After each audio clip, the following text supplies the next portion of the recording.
So first and foremost, I think the addition of pant leggings is really when you start to see your heroes get watered down. can't even muster the ability to play straight pants that one. Which is a good argument for absolute rulers.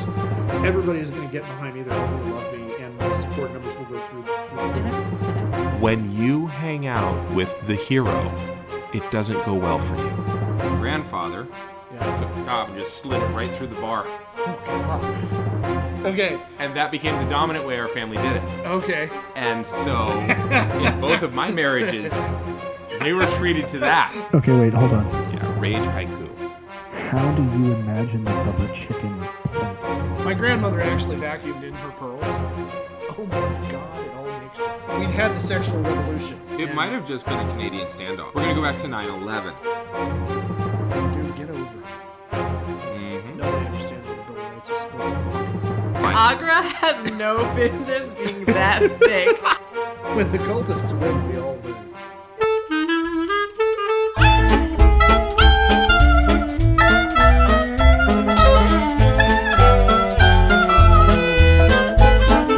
This is a geek history of time. Where we connect memory to the. My name is Ed Laylock. I'm a world history teacher and sometimes English teacher in Northern California. And I don't have anything right now that I can think of to like throw in there as a bon mot right now. It's a good life. That's Yeah, a good I'm life. doing well. My car's in the shop because I got rear-ended last week on the freeway. Okay. But I was fortunate to walk away with only the bumper on my car suffering any damage. Do you think maybe naming it the Razor Crest was a bad move now? Maybe. You know what? Look, it didn't get blown. Spoilers. It didn't get blown up from orbit, so I'm okay. Okay. Okay. Yeah. Hell of a bar you got there. And unlike its namesake, I don't have to have it basically completely rebuilt Right. from scrap This time. every 6 yeah. weeks. Yeah, true. You Okay. know. So yeah, this time Okay. maybe I need to rethink that. But yeah, it might not have been the greatest decision. No. But you know what? No. I'm sticking with it. Okay. 'Cause Yeah, hey. How about you? My name's Damian Harmony. I am a Latin teacher up here in Northern California. By the time of this recording, I may be on summer break. I don't know. But having said that, I have not gotten in any car accidents. I am 6 days of instruction I got left. nice. We have 10 days left of instruction, I think. Okay. And on top of that, and maybe more. I don't do math well. Okay. All right. Okay. But we don't have that many days left of instruction, so of course our district is looking to cram more kids in there. One thing kids need is lots and lots of change all the time. I think Constantly. Yeah, Let's not give them any kind of ground under their feet. Yeah. Don't let them get complacent. No. When we talk about we want our kids to be ground under the feet, what we mean is that we want to ground them under our feet. Yeah. Yeah. We don't want them Lord. grounded. We want them ground. As I said to somebody, count the syllables. as I said to It's very somebody important. in a social media post today, I understand if you're exhausted and don't want to answer me on this one. It has been a long week since March of 2020. So, Yeah, it really has. I did get hate mail again Oh, at work, yeah. Oh, which my was God. great. Yeah. It was, hey, fuckface, how come you haven't responded yet? Yeah, I want to know, first So off, for once, the insult he chose to use, I assume for once the insult this individual chose to use wasn't misapplying a term that has a meaning that you're using wrong. Right. Calling somebody a communist when you're bringing this up in as a non sequitur. Whether somebody's a communist or not has nothing to do with what you're pissed off with him about. Right. And all of the other stupid shit they've tried to insult you with. My favorite was that my parents had sex with Bolshevik zoo animals before having me. Yeah. Like, it was a training course? I don't... Number one, do you know what Bolshevik even means? Like, right. Number one. Number two, you do understand that Bolshevism is an ideology, not a genetic trait, which you're like trying to insinuate. Or sexual preference. Or for that matter, yes, good point. I hadn't even considered it from that angle. Like, and I don't understand. I mean, I get that you're just trying to go for shock value with the insult, but I don't, like, epistemologically, I don't understand what that's supposed to fucking mean. Like, how does that work? But no, this guy, was this Bolshevik zoo animals who... No, different person. Okay. Yeah. All right. But so this guy sent you an email that was basically just, fuck you, commie. Right. You just don't want to. Oh yeah, now I remember. The original was just don't want to go back to work. Right. Like we haven't been working our asses off. Yeah. But anyway, whatever. Ignorant of how we do our job, whatever. So now, like, what? 2 weeks later? Yeah, about that. Yeah. He comes back and is like, "What? You're not going to respond?" To, like, at this point, I would be tempted to actually email back to him saying, "To what?" Like, yeah, like what? I don't. I'm not going to use my work email to do that. Well, yeah, but I know. But like, I kind of want to say to him, how did you think this was going to go? Right. Like you went off on Facebook uh-huh. on a guy who was just could not read the room and was getting himself buried by like everybody. And you said to him, okay, no, I think I understand what the problem is. I'll tell you what, I'll help you come. So imagine a liberal crying and begging you to stop. Yes. Like, I think that's what this guy wants. Yes. And like, he somehow thought that you were going to give that to him by like, no. Yeah. Do you not? You clearly have not thought this through. Like, this is the point at which if Guardians of the Galaxy wore MAGA hats. Yes, it really actually, is. It really is.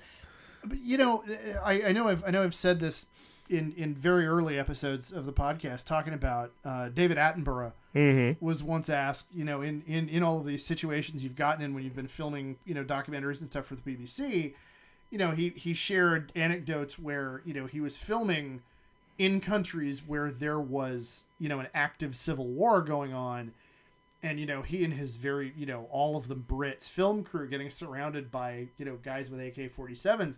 And he said, well, my response in all of those situations was I just got very British all of a sudden. And I said, right, okay, right, look, you head over that way. What we're trying to do is we're filming this thing, and you just go there. And he just slipped into the character of right. And it's like, I read this guy saying this to you, and I immediately wanted to just get very academic. Like, I just want to look at him like, yeah. Okay, no, I really want to, like, I'm genuinely curious. How did you think this was going to go? Yeah.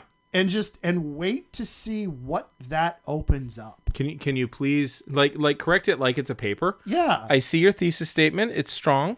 However, I see no supporting details. Yeah. I need to know where your paper is going to go with this. And so I do think that we need to rework this thesis statement a little bit, but I also do want to see evidence the next time you come in. You've only got one clause for the thesis here. Yeah. So you need to expand on that a little bit with some related kind of thematic issues, and I really need to see some supporting documentation. Yep. Like, give me a bibliography or like something. Just your notes at this Hell, point. Show I'd me even something. accept having a treatise off with these people, Yeah. Yeah. Like, So anyway. All right. Yeah. So anyway, last time we talked about the 1997 Survivor Series, the Montreal Screwjob. Yes. So which is, I think, the most intensely meta sporting event in history. Oh, very much so.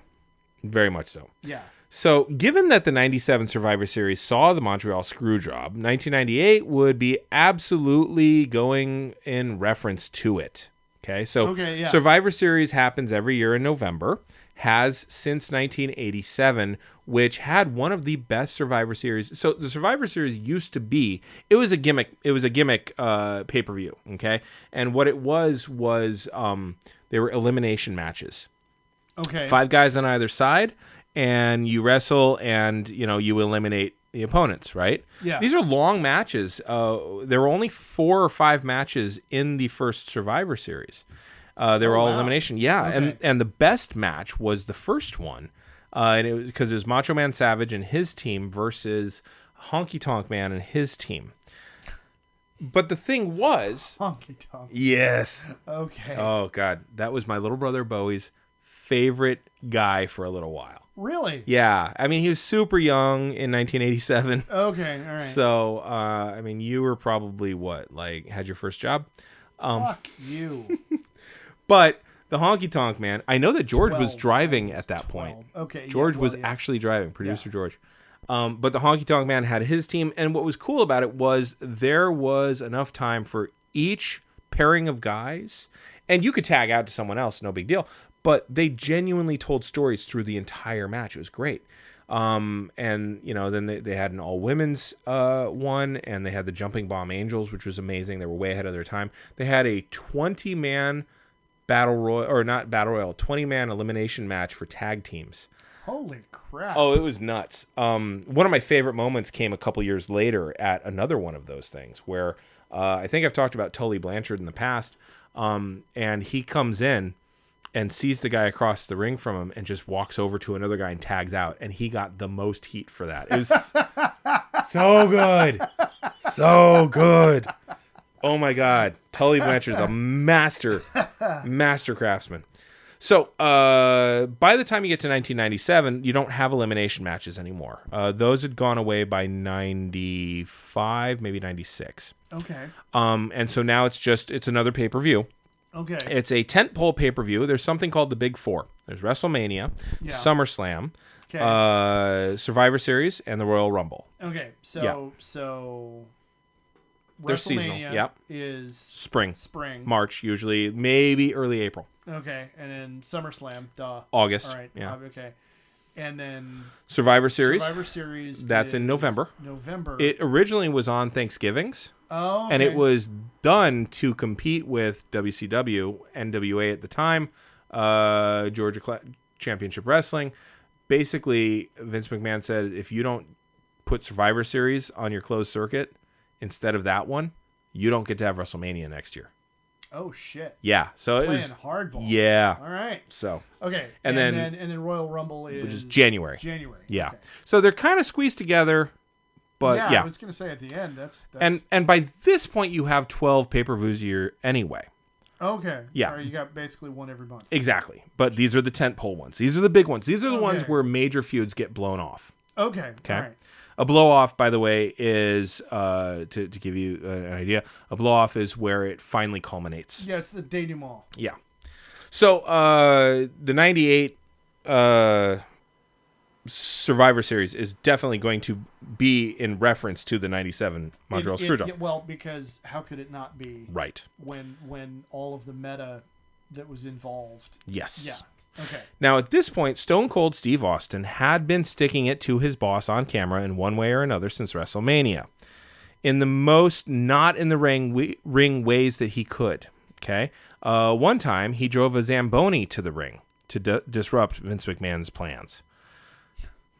A different wrestler had come to the fore and fallen back, but Austin kind of was constant. And he had just been fired on camera for refusing to count a pinfall as a referee, and then he was reinstated by Vince McMahon's son, Shane, who then himself was demoted to referee. Okay. Survivor Series was turned into a tournament to crown a champion, and The Rock, at the time, who was known as the People's Champion, Yes. had been a face for a little while, and he had drawn the ire of Vince McMahon. Since Vince McMahon hates the people, I guess I hate the People's Champion. Okay. Meanwhile, Mankind Yes. had undergone another change, becoming a damaged bootlicker. So he is Stone Cold Steve Austin's first real opponent after WrestleMania. Okay. Okay, and he oh man, it's interesting. he had been Cactus Jack. Yeah. And then the very next night after WrestleMania 14, he's in a steel cage match against the New Age Outlaws, who had used the rules to subvert the victory that Cactus Jack and Mankind had gotten over them in the dumpster match, because they won that. Wait. Yeah. Mankind was Cactus Jack, though. Yes. Okay, you said. Oh, I'm sorry. Cactus Jack and Chainsaw Charlie, who's Chainsaw also known as Charlie, Terry. Okay. Okay. So Hunter Hearst Helmsley comes out, cuts a wonderful promo this is March of '97. Cuts a wonderful promo on Shawn Michaels. Said, "You dropped the ball," and you know what? When things get bad for D-Generation X, we go back to our friends. And he brings out X-Pac, used to be known as the 1-2-3 Kid, then is known as Six Pack over in WCW, and then comes over to WWF as X-Pac. Okay. And then they recruit the New Age Outlaws to be part of D-Generation X by attacking Chainsaw Charlie and Cactus Jack. Now, you might remember Cactus Jack and Terry Funk had been attacked by an outside tag team in ECW when there were a whole bunch of chairs involved. Yes. So this is... Wow. Okay. Yeah. All right. So this is like, oh, hey, we did this thing. Yeah. Let's All do right, it here. We can do this here. So that All gets over D-Generation X. Everybody's cheering for DX, but at the same time really mad at DX for hurting these two guys. And because of that confusion, they start chanting Steve Austin's name. Wow. Because at least that gives them some hope. Okay. The next week, Mick Foley, he's Cactus Jack, he comes out and cuts a promo on the crowd. And so now he's attacking the crowd and telling them, I gave you people every goddamn bit of energy that I had. He comes out, he's got a neck brace, and he says, Terry Funk is laid up, and, you people don't deserve Cactus Jack. It's going to be a long time before you see Cactus Jack again. And at that point, Jim Ross kind of goes overboard. He says, wow, it feels like Cactus Jack's feeling sorry for himself. And it's like, motherfucker, you called the action last week. You saw what happened. He's got a legit grievance here. But what he was doing was he was turning himself heel so that he could feud with Stone Cold Steve Austin. But he's a feeling sorry for himself heel. Okay. He's a desperate and sad heel. He's a heel that wants love. And so he turns into Dude Love, which was a character that Mick Foley had created and filmed back when he was in college and hitchhiking to wrestling. Yeah. All right. So, again, art is imitating life. So then Mick Foley becomes Dude Love, and Dude Love feuds with Stone Cold Steve Austin, doesn't get the job done. Vince McMahon's really pissed at him, and eventually Mick Foley gets a makeover. Now, Mick Foley's famous for missing teeth. Yeah. Okay. I don't remember. Oh, he lost his teeth in a car accident on the way to a wedding, actually. To his brother's wedding. Okay. It wasn't in the ring. He lost his ear in the ring in Germany. He's quite the battle-scarred warrior. Oh, boy, yeah. But he lost his teeth outside of the ring, actually. Yeah. But it just added to his character and stuff like that. Well, it's not like he didn't have a set of teeth made, false set. So he straightens his hair, wears a shirt and tie, wears a suit and tie, rather, and he gets his teeth. And he comes out the next week, and everybody's just booing the shit out of him because he looks like he sold out. He's like, "No, I'm a corporate guy. And so now he's a bad guy, bootlicker kind, right?" Nice. Well, he does such a bad job of that eventually Vince McMahon, it's just like, you need to prove yourself and all this kind of stuff. So Mankind has undergone a lot of changes in his feuds with Steve Austin during 1997 and leading into the summer. But he is the person that Vince McMahon is favoring because, hey, this guy is a sycophant to me. Mick plays such a great job of it. So Vince McMahon awards Mankind the Hardcore Championship. Okay. More on that in a moment because it's symbolically quite interesting. And when he gives it to him, it's kind of just to placate him and just like, well, let's just give him this and, it's not a big deal. But then, Mick's like, and he's like, I've always kind of considered you a son. And here you go. And he's like, thanks, Dad. And the look on Vince's face is just utter disgust and also like, oh, this is going to be real uncomfortable, you know? So he gives him the hardcore championship, and then he gets a bye, if I recall, in the tournament. And so he gets to go to the match with Stone Cold Steve Austin in the semifinals of the Survivor Series elimination tournament for the thing. Now, Austin had a much tougher road in that particular series. Austin had to fight the Big Boss Man, who hit him with a nightstick just to wound him for the next match. So he got disqualified. But so the story is Austin overcoming everything, right? And Big Boss Man just wallops him with a nightstick. Eventually, Austin prevails against Mankind. And is winning against Mankind. I think Austin had to wrestle the Big Boss Man twice, or the Big Boss Man was entered twice. I forget. Austin is winning against Mankind, and remember, Shane McMahon is a referee, and he happens to be the referee for this match, and he brought Stone Cold Steve Austin back. Right. So he's counting it 1, 2, and then he stops and gives Stone Cold the double finger salute. Wow. Twists and turns, right? And then he counts Mankind as the victor. This means that Mankind, the chosen one, goes on to the final match, and The Rock has had to deal with interference from the Big Boss Man the entire night. Oh, wow. Okay. Okay, so The Rock is battered and bloodied. Now, the match between The Rock and Mankind goes all over the place, taking as much place out of the ring as in the ring, and even championship matches don't continue to be in the ring. Right? Yeah. So they just don't fit. They hadn't fit for a while. We have now completely morphed into the ECW model of how the spectacle works. To the point where it's kind of like, okay, here's where they're going to go up the ramp. What are they going to do there? What piece of the furniture are they going to use? This match is no exception to that development that's been happening. The only time that being in the ring mattered was toward the end, because you still got to win in the ring. When The Rock puts Mankind in Bret Hart's finishing move and then gives the camera the people's eyebrow, and you see a repeat of the Montreal Screwjob. Okay, wait. Yeah. Okay, wait. Okay. Yep. So Rock walked away with the belt. Yes. Okay.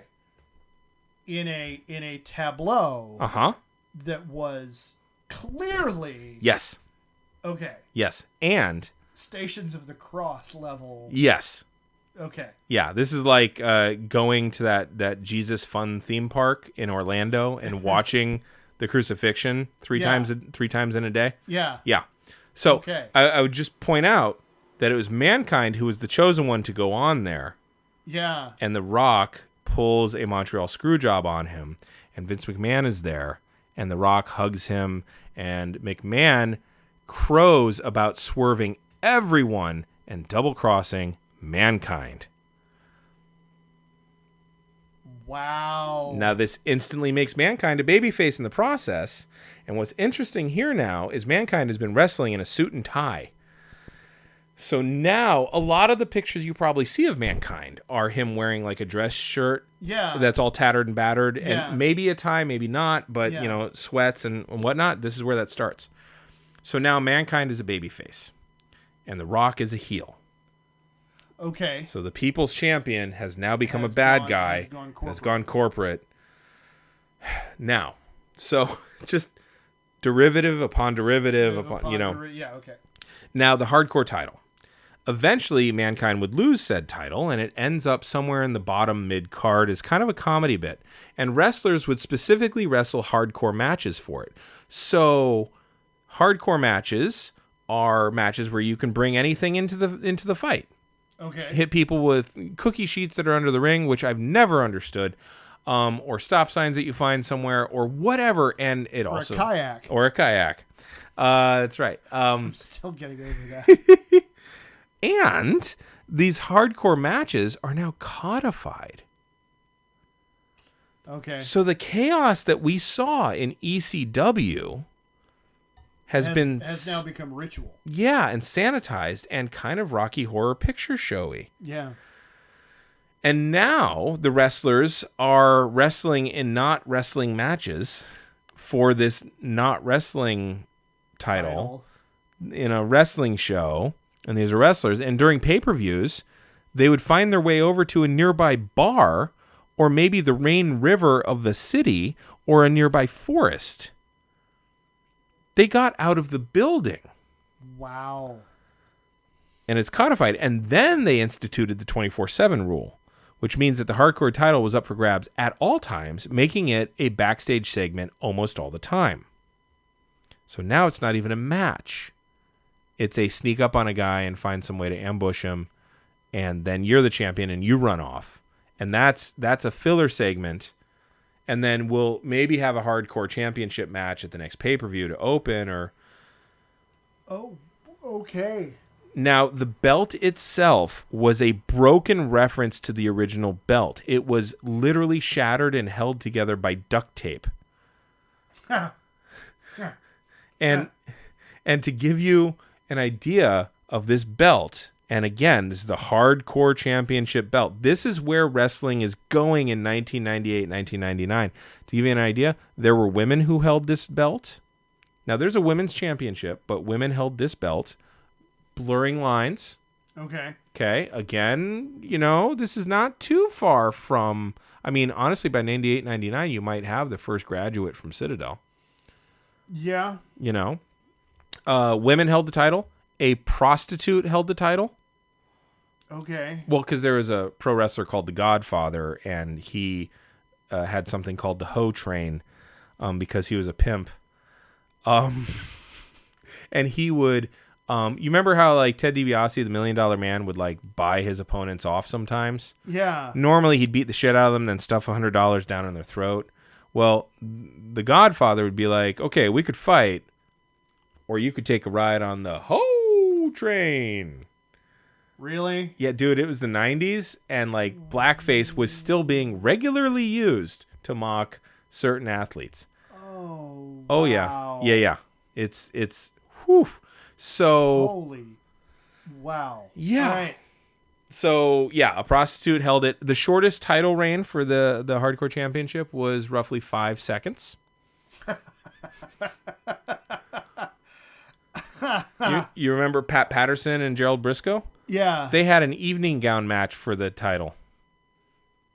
The point of an evening gown match is to strip someone of their evening gown so it's just their bra and panties. Oh, okay. They had an evening gown match for it. Wow. On a pay-per-view. Jiminy Christmas. Yeah. That belt was the WWF's attempt to replicate and then control the chaos that ECW had created. And it became comedy. It was an emblem of instability born from the broken pieces of a championship belt, which had stood for tradition and excellence. Wow. Okay, yeah. Heavy symbolism. Yes. Now, just a little prior to this, finishing in mid-August of 1998, there was a storyline between Val Venus, spelled Venis, who was a porn star. Yeah, of course. And a group called Kaientai, which was a bunch of short Japanese wrestlers who had an older gentleman who was in charge of them, an older Japanese fellow who had a very young, hot Japanese wife. Now, the storyline between Val Venus was, he was a sex fiend, right? So, he'd come to the ring and he'd be like, hello, ladies. And he'd do some stupid fucking tired-ass pun. I'm saying this. Yeah, that means something. But, he'd be like, the Big Valboski. He'd call himself the Big Valboski, of course. Would like to meet you, either sometime between Christmas, if your left leg is Christmas and your right leg is New Year's, I'd love to meet you between the holidays. I mean, like that level of like... Wow, contrived, feeble. Very feeble. What are you even doing? Right, okay. like who's writing this shit? Because you could come up with something creative. Yeah. So he seduces Kaientai's boss's wife, and I can't remember her name all of a sudden, but he seduces her, and of course they have sex. And of course he films it because he's a porn star. And I forget exactly what he titles it, but that's the thing. Every time he conquests a woman who's a valet of somebody, he titles it something punny, like Ken Shamrock's sister named Ryan Shamrock. So he seduced her, and they performed a film called Saving Ryan's Privates. Of course. Because that's... Yeah. Yeah. It, okay. Yep, that happened. And yeah. But right. He was very popular. Like, he was a low mid-carder, but he was pretty popular for this. Her name was Mrs. Yamaguchi. Okay, and the leader of the faction's name was Yamaguchi-san, and she was the sister of Taka Michinoku, who, by the way, is part of a traditional Japanese family of wrestlers. So, like sumo? No, like pro wrestling. Puroresu. Pro wrestling. Yeah, okay. Puroresu. Anyway, so Val Venus seduces her. Now Mr. Yamaguchi-san wants revenge. Kai and Tai kidnap Val Venus, and to close Raw one week, in mid-August, they have him tied up to a pipe, naked, and Mrs. Yamaguchi is watching, and Yamaguchi-san is holding her and blaming her for it, and they're taking a katana, and you see them swipe down, and so it's a castration scene. Wow. And that closes Raw. Which is on Monday night. Yep. Not Saturday morning. No, because we're responsible. Then we got to be, because, parental discretion on Monday night. Now, after that, Kai and Tai, anytime they reference Val Venus, they say choppy choppy. So the next week, you think it's bad. The next week, Val Venus comes out to the ring accompanied by John Wayne Bobbitt. For those of you that don't know, no. John Wayne Bobbitt got his penis severed by his wife, whom he had abused for years, yes. Lorena Bobbitt. She severed his penis, and I think what captured everybody's imagination was the fact that he was asleep when it happened, and he woke up long after the fact because he was so knockout drunk, and she drove off still holding the penis because she was in a state of shock and panic. Yeah. And then she threw it in a field. Flung it out the car window. And then they had to have dogs to go find it, which of course leads you to all kinds of good jokes. Oh my Lord. So and John Wayne Bobbitt had it reattached via surgery, which is good. Which is pretty remarkable when you think about the level of medical advancement involved in having that get reattached and be functional to the point where he started a porn career. Yeah. Yes. Now, it's a bit of a gimmick porn career, but it's a porn career nonetheless. By the way, Frank and Weenie, something like that. Now, by the way, when you have a finger that gets cut off and they can reattach that, they use leeches. Yeah. So I'm hoping. Because he deserves it. Yes. Yeah. Based on what we know. So he shows up the very next week with John Wayne Bobbitt. Yes, and he explains what happened, and he says, luckily the Big Valboski was saved by it being cold out, and there was just a little bit of shrinkage, so it missed. This is taking up television time. Okay, yeah. Now, in September, so that's August of 98. 98? Yeah, 98. In September of 98. Now, this is leading up to the Survivor Series. In September of 98, Val Venus gets into a program with Dustin Runnels, who used to be known as Gold Dust. Okay. Who also is known as Dustin Rhodes. Yes. In WCW, right? So the son of Dusty Rhodes. Yes. A traditionalist, a second-generation guy. He really makes his bones as Gold Dust, the one who's pushing all the limits. You may remember from previous episodes. Yes. Well, he ends up stopping being Gold Dust, partly because he and Marlena actually get a divorce, a real-life divorce. Oh. And so then, of course, life influences art. So Val Venus gets into a program with Dustin Runnels, and Dustin Runnels is now running a born-again Christian gimmick. So he's a heel. Okay. because he doesn't want anybody to have any fun, and he Yeah, wants yeah, any Tim Tebow's, Oh, okay. Yeah. well in advance of Tim Tebow.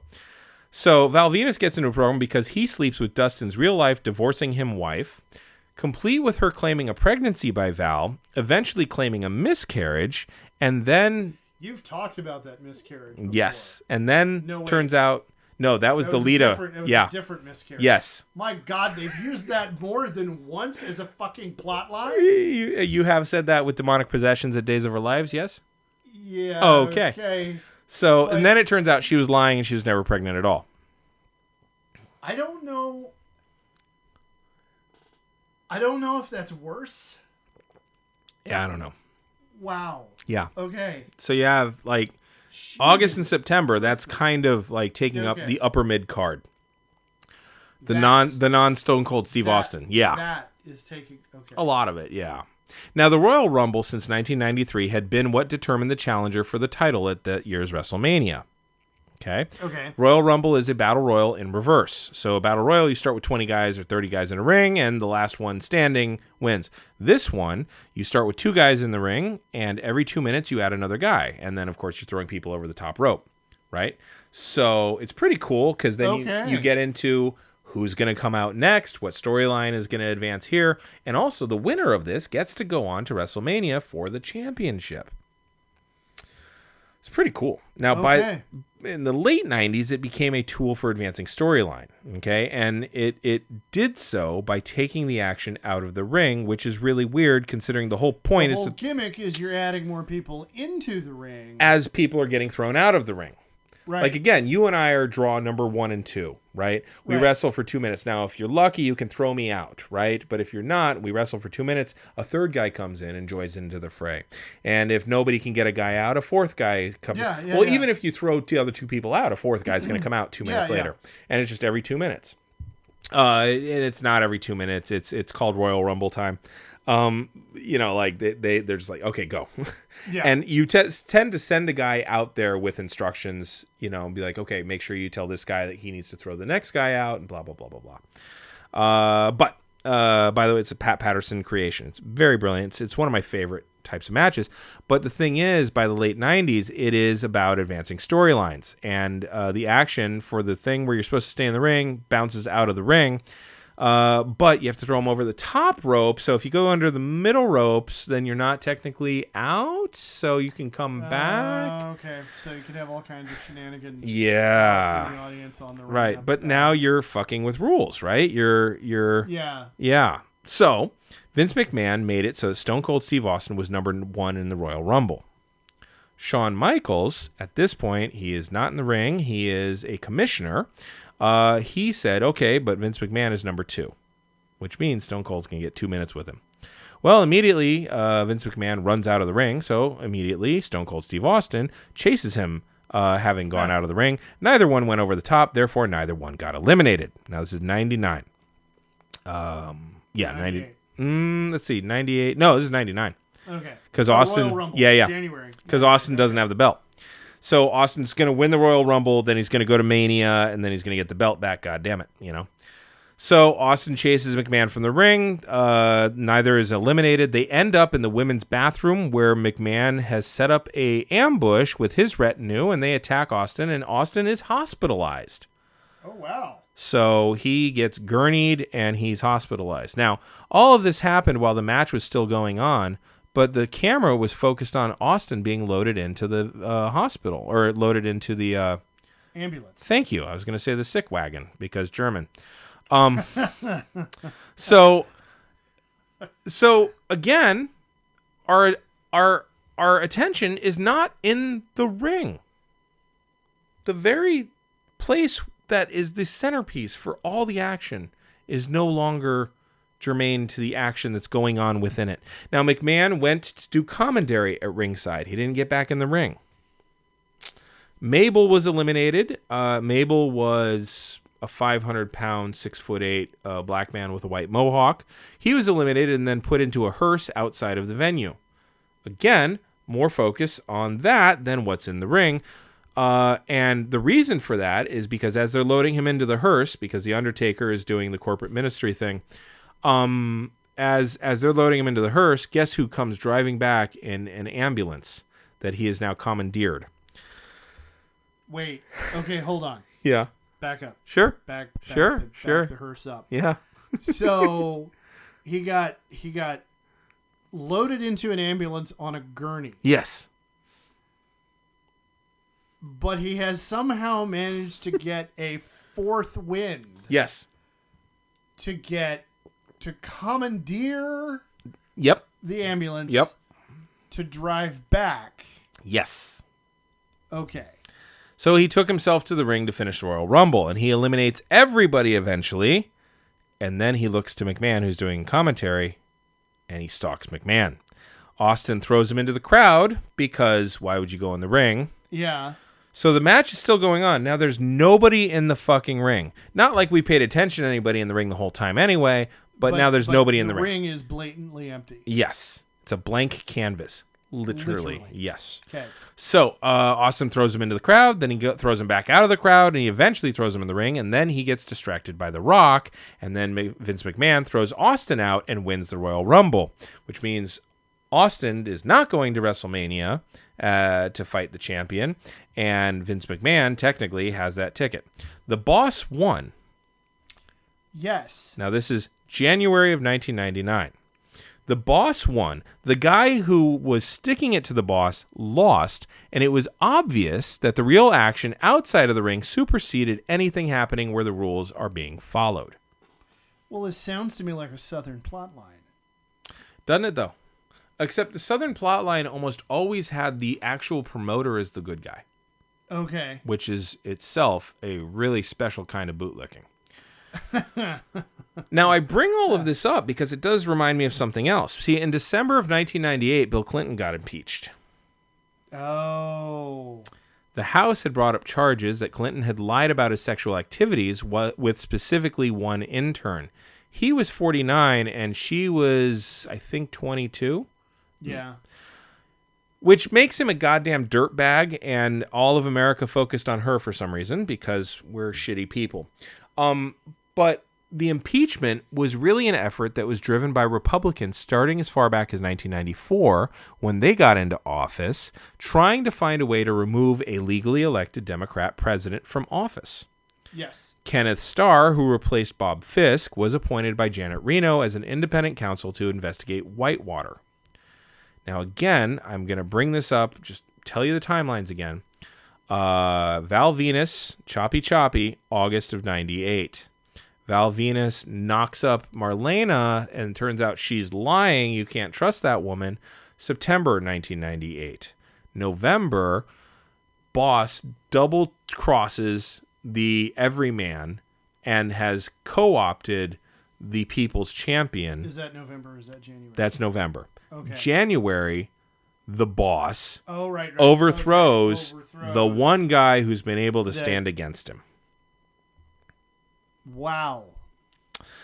So, Whitewater was essentially an investigation into real estate investments in which the Clintons had invested and lost money, along with Susan and Jim McDougal. The Madison Guarantee Savings and Loan Association, also owned by the McDougals, had failed at a time when the Keating Five were just a few years away from being rebuked. So you can imagine people would rather be vigilant about another SNL failure being tied to a public official. Okay, yeah.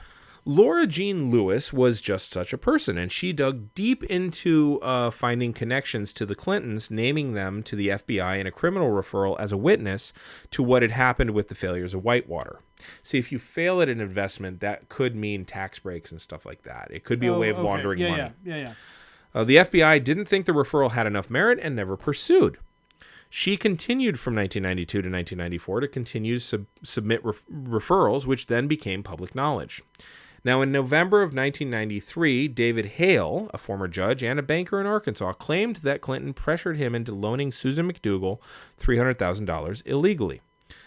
The problem with this allegation was that in 1989, during the original FBI investigation, he had not named either Clinton in his testimony, and he only did so once he was indicted. The McDougals were found guilty of fraud and conspiracy, and Clinton's successor as governor, Jim Guy Tucker, was sentenced to 4 years of probation in his part for the whole thing. Bill and Hillary Clinton were never prosecuted, as 3 different investigations couldn't link them criminally to what had happened. Two of three investigations were led by Kenneth Starr. So, is he Slick Willie? Quite possibly. Or is this people witch hunting? Quite possibly. Yes. What I do know is that Vince McMahon overthrew Stone Cold Steve Austin in January of 1999, and that Val Venus had an affair with Mrs. Yamaguchi and then with Marlena. Now, Starr continued this, and the impeachment that surrounded Lewinsky and Clinton's power dynamic-laden affair with her seemed to stem from his inability to link the Clintons to the Whitewater scandal. Yeah. So he can't link them, so now he's going to go after the fact that a creepy-ass 49-year-old used his power and his position to manipulate and yeah. Yeah. It in Sweden, I think it's called like rape by power dynamic or something like that. Yeah. So yeah. I don't even want to say seduce, you know? No. So an executive is too slick to be able to get caught in the public zeitgeist, and certainly that's the story that the media seizes upon when it's brought up. And in 1998, Kenneth Starr, with a lot of Republican support, was going after Clinton about his affair with an intern. A lot of this stemmed to a Paula Jones sexual harassment suit against Clinton, which was initially filed in 1994 when he had been governor of Arkansas. Now, remember, sexual harassment was pretty new. It wasn't. I think it was 91. And Anita Hill was given a little bit of time in front of Congress, but none of the other women were, because then President Pro Tem of the Senate, Joe Biden, went off on the women and sided with and apologized to and sided with Clarence Thomas. Yeah. So let's see. That takes us to Paula Jones, right? Yes. Yeah. Now, he tried to claim that he was immune. This is Clinton tried to claim that he was immune to civil suits while he was in office. Now, that claim worked its way through the courts until 1997, when the Supreme Court said, oh, hell no. Because back then, there were people interested in jurisprudence, not in taking money from a group that they then spoke in front of and then not recusing themselves from a decision which might outlaw abortion. Scalia? Well, I mean, he was an asshole, but like he would recuse himself from shit. No, I'm talking about Kavanaugh? No, what's her name? The one that they snuck in there at the last moment. Yeah. Barrett? Yeah. Comey Barrett. Yeah, there you go. Yeah, she literally took money and spoke in front of the group that's I was trying to remember which part of that. Anyway. Yeah. So in early summer of 1997, the pretrial discovery process started for that civil suit, the Paula Jones civil suit. Right. So a sitting president is being sued civilly for something that he did while he was governor.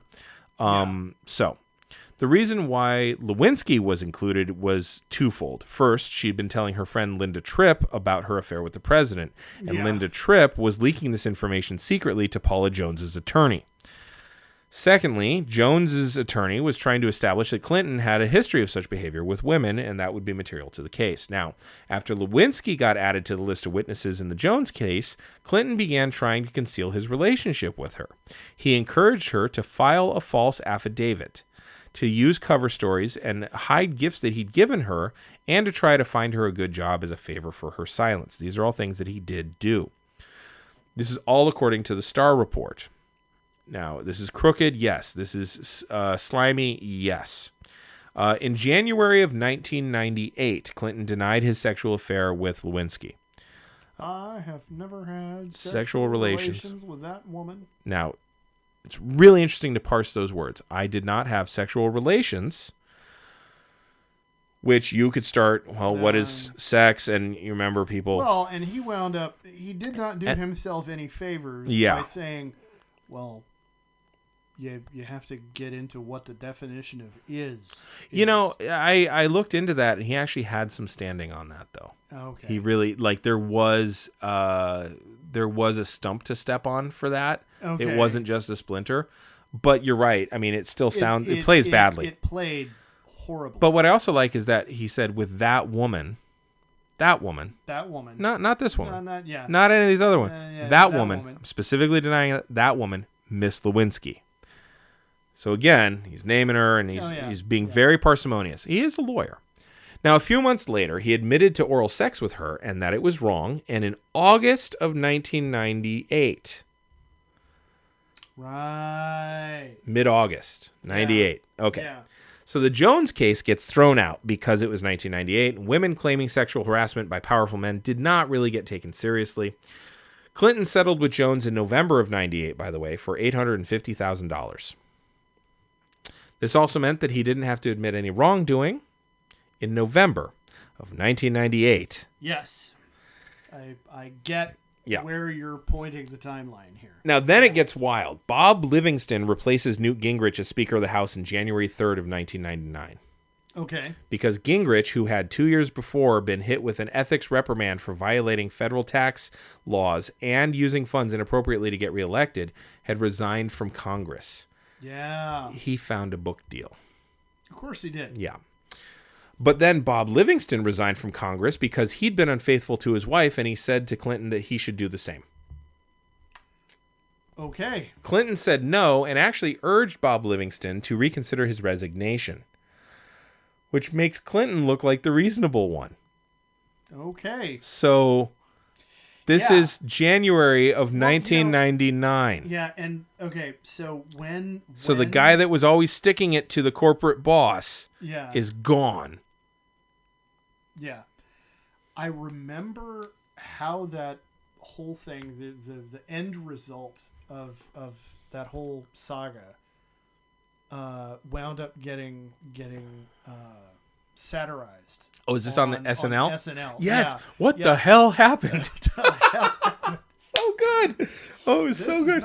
This is not celebratory beer. Right? This is contemplative beer. I remember that. Pabst Blue Ribbon. Yes. You know. Yes. And it's so good. My once and future girlfriend, Monica Lewinsky. Right. You know, and the thing is that whole chain of events has become this totemic, like Moses on the mountaintop moment in our political discourse. Yep. Because that is, I think, the moment that Republican irrational, teeth-gnashing, hair-pulling hatred was given full face. was crystallized. Yes. Into the hardened thing that gave birth to the Tea Party. Yeah.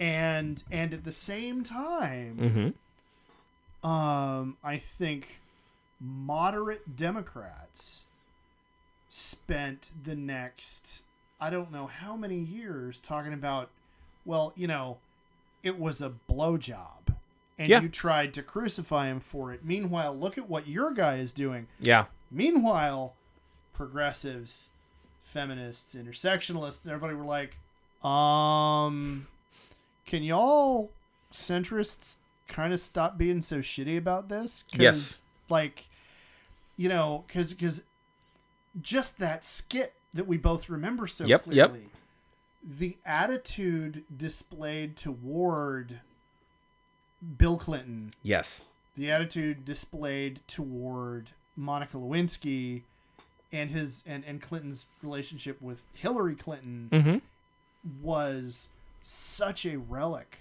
of an era we are not living in anymore. Well, and what I find especially interesting with what you just said is I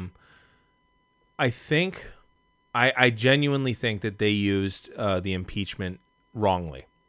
It was a political tool on their part. Yeah. And what it did was it made it so that nobody had the balls or the ovaries to impeach George W. Bush for absolutely lying to get us into another war. Yeah. And he should have been impeached for that. Those are impeachable offenses. And the centrists were running the show, and they refused to do it because then it would look like a revenge impeachment. And it's like, and that's what I hate about what happens so often is that the people who are in the wrong suck the air out of the room for doing the right thing. Yeah. So that when you need to do the right thing to stop them, you don't. So, by the way, tons of Republicans who'd voted for impeachment had their affairs exposed. Oh, yeah. No, Larry it was a Flint big- it was a was big paying deal. bounties. Oh, yeah, Larry. Yeah. Now, Bill Clinton was impeached on December 19th, 1998. Yes. By the House of Representatives. It had been a bit delayed due to a bombing of Iraq. But they impeached him on 2 separate counts of perjury, 1 count of obstruction of justice, and 1 count of abuse of power. Of those, 1 count of perjury and 1 count of obstruction of justice went ahead into the Senate. Clinton beat those charges on February 9th, 1999. But nobody thought that he'd actually get a 2/3 majority to impeach him anyway. So now, how about that Royal Rumble where the guy in charge thwarts the good guy? Yeah. And look what that's pulling on. Now, speaking of all that sex, the mid to late 1990s got really sexy really fast. Okay. Starting with Sunny. Oh, yeah. In Okay, 1995. remember that name from last episode. Yep. She became the most downloaded woman in AOL of 1996. Really? Mm-hmm. And remember, to download pictures back then Took time. took patience. Like, yeah. Yeah. She brought a sexiness and flirtatiousness to the WWF, and this was at a time when USA did something called Up All Night. So lots and lots of Sunny, lots and lots of sexiness, and she managed, if you're looking up a picture of Sunny, look her up from 95, not now, because she's in jail now, and Ooh. her life has been hard. So many of these people's lives have been hard. Yeah, it's almost like this business rides people hard and puts them up wet. Yeah. So she managed a lot of tag teams. She even managed LOD 2000 in 1998. By the way, I told you last time, if you put new in front of your name, it's a kiss of death. Yeah, it's Putting not a 2000 great at the idea. end of your name is also a bad idea. Yes. So she was pushed out of the WWF, some say due to a fight with the next woman who is coming up in the WWF, Sable. Oh, okay. And now the era of the valet is in full swing. Now, Sable was a very 1990s hot, Pam Anderson style. Yeah, yeah. And yeah. I'm just going to say I would have downloaded images of Tammy. She's in 96. such a cuteness to her. Yeah. And such a I own you-ness to her eyes. Yeah. So, but the era of the valet is in full swing. Sable's wearing lots of pleather. She's got huge breasts. She's got long, curled blonde hair. And she was also on the cover of Playboy in April of 1999. I vaguely remember that. Yep. Now, this was WWF, so there's lots of control over that, lots of production value, and lots of corralling of the sexuality. They pushed it, don't get me wrong, but it was nothing like ECW. So I'm going to give you a list of the valets of ECW. Now, remember, ECW is Philly-based. Right. It doesn't have nearly the production value. Right. So it's going to get grimy. Oh. Okay. We'll start with Not just sordid, but grimy. Yeah. Okay. Yeah. That's a choice of adjective that kind of has me a little scared. You should be. Okay. So Beulah McGillicuddy was a valet who was billed as being from the pages of Penthouse magazine because, in fact, she had been in Penthouse. Oh, okay.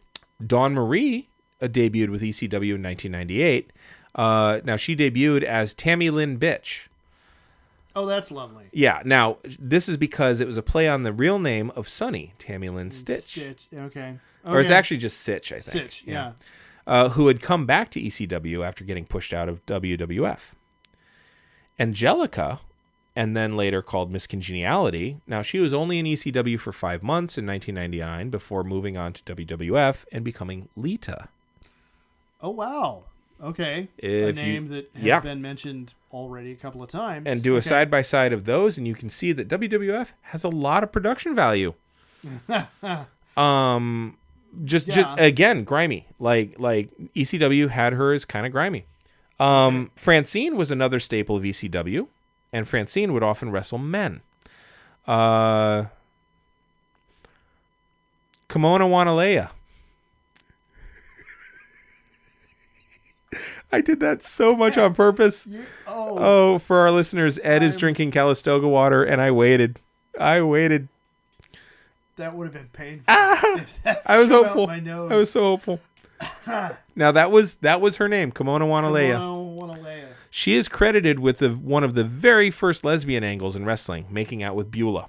Okay, Yeah. Yeah. You talk about Beulah wrestling with men. I was like, wait. Yep. Okay, hold on. It's Oh, the but Beulah is 90s. hot though, and Okay. but she is vicious. I mean, she's Philly hot. Okay. So it's probably the best way to put it. Oh, They God. also had Chastity. No, who they was- didn't. Yes, they did. No. She's an actual No. porn actress. There's a woman named Woman. She was one of the first valets in ECW. Her story is really tragic because she then goes on as Woman in WCW, is married to Kevin Sullivan, who was the head booker, who then gets into a feud with Chris Benoit, where Chris Benoit steals Woman away from him, which actually then happens in real life. And then Chris Benoit is actually married to Woman, and that was actually his wife. Wow. Yeah, and they can. Okay. Yeah, and you know what happens there. Yeah. Yeah. Jasmine St. Clair, an actual porn star from the 90s. Totally did not recognize that name. No, not at all. Totally did not recognize that name. Yeah. Now, there were about 4 others, but as you can see, ECW was doing it first and just Very, less dressed up. Very Philly. All Yes. right. Yeah. Okay. Now, by the late 1990s, WCW was trying to do the same. They'd been using the Nitro Girls as warm-up dancing troupe for years. Now, again, Kind of cheerleading. yeah, team, and- you know. and yeah. the idea behind them was you got to keep the crowd hot Yeah. between matches for commercial breaks. That's when they would come out. And when you come back from commercial, they're finishing up their dance for the last 10 seconds. So you get to see them. Oh, okay. And they become a real kind of favorite on the show. And it was pretty neat, actually. I liked it. It just added a little bit of something. Yeah. They were very cute. Well, You could kind of WCW pick your favorites. Didn't have a lot of sizzle, No, they didn't. So and so that added a little bit of It did. of that production value that they so desperately needed. and it was still better than the ECW. But remember, ECW used the women in storylines, so one would say actually ECW might be more empowering. But it's also like it's It's more empowering, but it's grimy. in such a sleazy way. yeah, that's a good way to put it. Whereas Yeah. WCW was very much Southern, very much like what was Atlanta? You Yeah. had the Hawks and the Yeah, cheerleaders. Look at the pretty girls. Now let's get back to the Now sports. let's get back yeah. to the sports. Yeah. So once Vince Russo got into WCW, they started getting used to having valets, and they started using the Nitro Girls as valets, and then they started using them as wrestlers, and it was awful because these are women who don't know how to wrestle. They're not trained as wrestlers. At least ECW had women who had been trained as wrestlers. These are dancers who are then thrust into storylines, and they're supposed to wrestle, and it's just catfighty bullshit. And it's the laziest writing. It's Vince Russo. He's garbage. Kimberly had been the head and the creator of the Nitro Girls, and she was Diamond Dallas Page's wife. And she had already been in Playboy as early as 1994, but there wasn't much national attention paid to it, and there wasn't much marketing because WCW tends to be more conservative. And they weren't the WWF. But by 1999, she had been worked into sex storylines, like to the point where she and Ric Flair went to a hotel and had sex 14 times. And then that tired him out enough so Diamond Dallas Page could attack him. It was so dumb writing. It was terrible. Okay. So yeah, what WCW couldn't do in production. The wrestling version of a honey trap. Yeah. So what they couldn't do in production, they tried to do in volume. Here's a brief list of the women who are using sex-based storylines from 1998 going forward. Stacy Keibler. At that time, she was known as Miss Hancock. Chastity came to work for WCW. Tammy Lynn Sitch came to work for WCW. Tigress. Paisley, who later would then go on to be known as Charmel, and she married producer George's wife's favorite wrestler, Booker T. Tylene Buck, who is now a cam girl, and Medeja, who just, look her up, and it's as though someone described on paper what they thought a 1990s hot woman should look like, but the artist wasn't that good. Okay. So it looks just like a parody. Now, here in WWF at King of the Ring in June, I'm rewinding a bit, of June of 1998, Jerry Lawler broke down pretty clearly during a match between the New Midnight Express and the New Age Outlaws what was going on. This was the first pay-per-view where Mick Foley had gotten thrown off the Hell in the Cell. Oh, okay. And then got thrown through the cage onto the mat and then onto a bunch of thumbtacks. So, again, all hell is breaking loose. You have a cage that's supposed to contain the action in it's and not around the working. ring. Right. He finally gets thrown through the cage into the ring. Ugh. All hell's breaking loose. Windows 98 just got released. A plague has been visited upon humanity. Yeah. And Jerry Lawler says this. He says, even I like these guys. It's one of those kinds of things. They're like Beavis and Butthead. They're like South Park. They're offensive, but hey, that's what's happening today. They're in. They're hip. They're with it. And you're lost out there somewhere in this generation gap, so you wouldn't understand, JR. But kids today, that's their way of thinking. They love these guys because they say what's on their mind. They go around and tell people what they really feel. Everybody would like to be able to do that, but sometimes at school, sometimes at work, you can't do that. These guys, DX, will do it for you. Lawler goes on to say, see, and the cool thing about DX is they don't really care if anybody likes them or not. They're just being themselves, and that's why people like them. Okay. So there you go. Now, I think the next episode is going to kind of be the epilogue to all of this. Okay. But that's what's happening in the 90s. And look at what happened to politics at the same time. I'm not saying one caused the other, but they certainly were reflective of each other. It's a funhouse mirror reflection Yes. of what was going on in the national subconscious. Yeah. I would say it's a grotesque representation of Yes. it. Now, the next episode will be the last episode on this. Okay. And it's about to get really sad. Ooh. Yeah. Okay. So it's basically what I call the two epilogues. All right. Do you have anything that you've gleaned from this? Not yet. Okay. I want to reserve any kind of that part of the conversation until after the next episode. Okay. Because we're in kind of a transitional moment. Yeah. Here, what I'm curious about. So there was the new generation, Mm-hmm. the Attitude Era, Mm-hmm. and I assume Stone Cold Steve Austin is the banner bearer for the Attitude Era. Yes. Okay. D-Generation X in many ways was. Okay. But Steve Austin was what was drawing everybody in. But as far as what Attitude meant, I guess there were two sides of Attitude. There was the fun side and there was the fuck you side. Okay. So just like in the 90s, there was the fun South Park aspect of things. Yeah. But also there was the fuck you anti-hero aspect of things. Okay. Yeah. All right. That makes sense. So then, so this is the point where we have Stone Cold and The Rock Yes. in proximity to each other chronologically. Yeah, actually. There's overlap there. So that 99 Royal Rumble was to determine the person who would be fighting against the champion. Well, the champion was The Rock. Okay. I forget exactly how Austin did it, but he ended up becoming the number one contender. Okay. I think it was because Linda McMahon stepped in Okay. and empowered him to be the number one contender. And so Austin and The Rock was WrestleMania 15. Okay. And then they were also WrestleMania 17, and then they were also WrestleMania 19. Really? Yeah, they every other year they basically did like the San Francisco Giants did. Okay. For World Series for a little while there. All right. But Austin and The Rock were constantly they were two poles going at it every time. And yeah, they were the main event each time.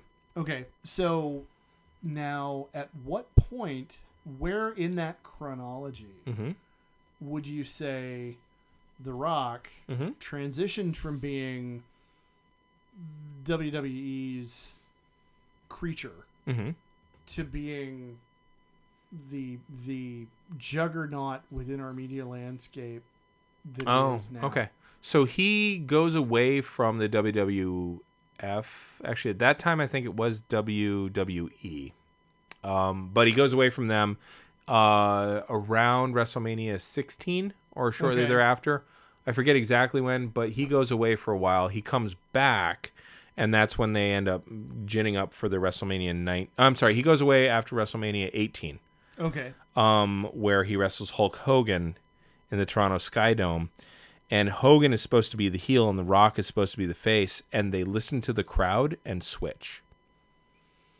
Really? Yeah. Now, that's outside of the 90s, so it's outside of my purview of this, but it is Okay. quite an interesting thing, and hats off to The Rock for reading the crowd and Hogan for reading the crowd. Toronto's always been a weird city as far as faces and heels go anyway. But so then shortly after that, I want to say like summer of that, he goes away to film The Scorpion King. Oh, right. Or maybe he was filming other things, I forget. But he beats Austin, spoiler alert, in WrestleMania 19. It's the only time he wins against Austin, which is ultimately one of Austin's last matches. His last big one. But he beats Austin in 19. He goes away to Hollywood and he really starts building his brand there. He comes back for 20 to team with Mick Foley for the Rock and Sock connection. It's so much fun. Mick Foley's so good. But because by this point Mick Foley is using Mr. Socko. To attack people, so it's the Rock and Sock. But that's 20. I think he's pretty much gone by then, and he's full Hollywood until about 27 or 28. Okay. And by the time it's 27 or 28, he's a goddamn superstar. Yeah. So I don't remember the first movie that really truly made him the superstar that he was, like where it's like, oh. Right? Yeah. But maybe I can find that between episodes. But it was, so we're talking the early 2000s. Okay. By 2005, 2006. Okay. That's when he really fully transitions. Okay. Yeah. So. Cool. Yeah. So got anything for people to read or watch? I'm going to recommend... What am I going to recommend? I didn't plan this out ahead of time this time, so I'm at a little bit of a loss. I'm going to recommend very strongly watching WandaVision if you haven't done it already. Oh, yeah. And even if you have, I would say go back and do that again because it's worth it. And when we're talking about postmodernism, the device of a fully constructed sitcom reality that is actually being broadcast as a sitcom. Yes. From within the sphere of influence of Wanda Maximoff's burgeoning, reality warping powers. I don't think enough has been said about the symbolism of, okay, no, wait, I've picked up a carrier wave signal that is actually broadcasting this reality. I like that you said the deconstructed because the whole point of it is to deconstruct that for her. It is a massive deconstruction on so many levels, and it is peak. Well, no, it is not peak postmodernism. No. You have proven to me, beyond a shadow of a doubt, that the Toronto Screwjob is peak postmodernism. Montreal Screwjob. It's Canada, whatever. So yeah, that's my recommendation. Okay. Is gonna be take a look at WandaVision and really look at it with an investigative eye toward the levels to which it gets meta, because there's the obvious level and then there's 4 or 5 other ones beyond that. Oh yeah. How about you? Well, I have a bit of a correction. It wasn't Ed the Strangler Lewis. I've found recent literature that says it's Evan the Strangler Lewis. Oh, okay. But I'm finding contradictory evidence there. So if you're interested in looking up Ed or Evan the Strangler Lewis, I'm pretty sure that's the same damn guy. Okay. So Good to know. Yeah. Now, as far as what I'm going to recommend, it's called Sisterhood of the Squared Circle. It's the history and rise of women's wrestling by Pat LaPrade and Dan Murphy. If it's, I heard him interview. I heard Pat LaPrade interviewed, and he did a really good amount of research on those wrestlers. Yeah, I think it's been another reprint. Okay. And the other thing I would recommend is Lipstick and Dynamite, which is a documentary on women's wrestling. And it's really, really good. So those would be the things that I would recommend. Okay. I might find another women's wrestling book to recommend for the next one, because there's another one tickling the back of my brain, but I can't remember who wrote it. Okay. So, yeah. Hey, where can people find you on the social medias? I could be found on Twitter as EH Blaylock. I can be found on TikTok and Instagram as Mr. Blaylock. And where can they find you if they need to, point out an error you have probably not made, but, where can they find you to do that? Sure. To correct me on Yamaguchi-san or something like that. Yeah. You can find me at Duh Harmony on the Insta and the Twitter. You can also find me every Tuesday night on twitch.tv/Capital Puns, or every Friday afternoon on twitch.tv/iMac Pun. I also have a YouTube channel that is called Marvel Strike Force Excelsior Gaming, or Excelsior Gaming Marvel Strike Force. You'll find it. I feel like there's something I'm missing, but that's okay. That's more than enough. Yeah, that's more than enough. That's plenty you got going on. Yep. So anyway, where can they find us, by the way? Collectively, yes, we can be found on Twitter as Geek History Time. And so for A Geek History of Time, I'm Ed Blaylock. And I'm Damian Harmony. And until next time, woo!